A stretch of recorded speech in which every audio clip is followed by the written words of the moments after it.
മഹാസമുദ്രത്തിന്റെ നീലിമയിൽ Iranian നാവികസേനയുടെ അഭിമാനമായിരുന്ന IRIS Dana എന്ന യുദ്ധക്കപ്പൽ അപ്രത്യക്ഷമായത് കേവലം ഒരു അപകടമായിരുന്നില്ലെന്നും അത് ആസൂത്രിതമായ ഒരു സൈനിക നീക്കമായിരുന്നുവെന്നും വ്യക്തമാക്കുന്ന വെളിപ്പെടുത്തലുകൾ പുറത്തുവരികയാണ്. ഇന്ത്യയിലെ വിശാഖപട്ടണത്തിൽ നടന്ന അന്താരാഷ്ട്ര സൈനിക സംഗമത്തിൽ പങ്കെടുത്ത ശേഷം തിരികെ ഇറാനിലേക്ക് മടങ്ങുകയായിരുന്നു ഈ കപ്പൽ. അന്താരാഷ്ട്ര സമുദ്ര നിയമങ്ങൾ പാലിച്ചുകൊണ്ട് നീങ്ങുകയായിരുന്ന കപ്പലിന് നേരെ മാർച്ച് മാസത്തിലെ ഒരു പുലർച്ചെയാണ് ലോകത്തെ ഞെട്ടിച്ച ഈ ആക്രമണം ഉണ്ടായത്.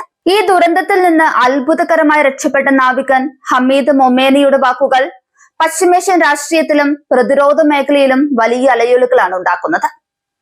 ആക്രമണം നടന്ന അന്നത്തെ ആ കറുത്ത പുലർച്ചയെക്കുറിച്ചും ഹമീദ് വിവരിക്കുന്നത് ഇങ്ങനെയാണ്.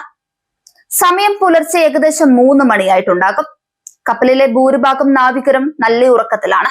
കടൽ ശാന്തമായിരുന്നെങ്കിലും ആ ശാന്തതയ്ക്ക് പിന്നിൽ ഒരു വലിയ കൊടുങ്കാറ്റ് ഒളിച്ചിരിപ്പുണ്ടെന്ന് ആരും കരുതിയിരുന്നില്ല.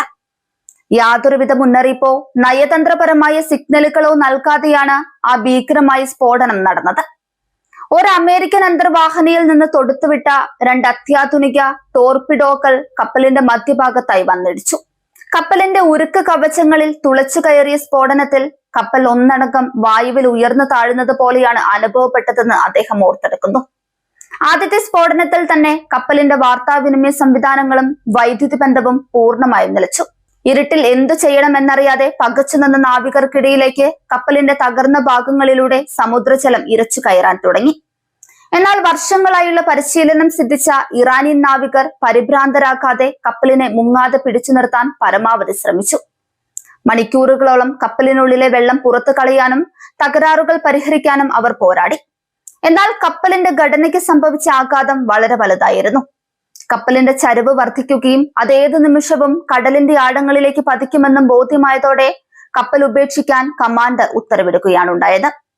കപ്പലിൽ നിന്ന് കടലിലേക്ക് ചാടിയ നാവികർക്ക് മുൻപിൽ അതിജീവനത്തിന്റെ മറ്റൊരു പോരാട്ടമായിരുന്നു കാത്തിരുന്നത്.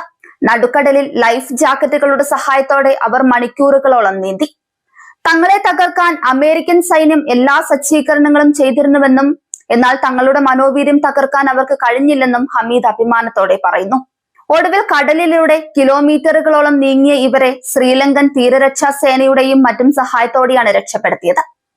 മരണത്തിന്റെ വക്കിൽ നിന്ന് തിരിച്ചെത്തിയ ഈ നാവികരുടെ വെളിപ്പെടുത്തലുകൾ അമേരിക്കൻ സൈന്യത്തിന്റെ നീക്കങ്ങളെ പ്രതിക്കൂട്ടിലാക്കുന്നതാണ്. ഈ സംഭവം കേവലം ഒരു കപ്പൽ മുങ്ങലല്ല, മറിച്ച് അന്താരാഷ്ട്ര സമുദ്ര സുരക്ഷയെ ബാധിക്കുന്ന വലിയ പ്രശ്നമായി മാറിയിരിക്കുകയാണ്.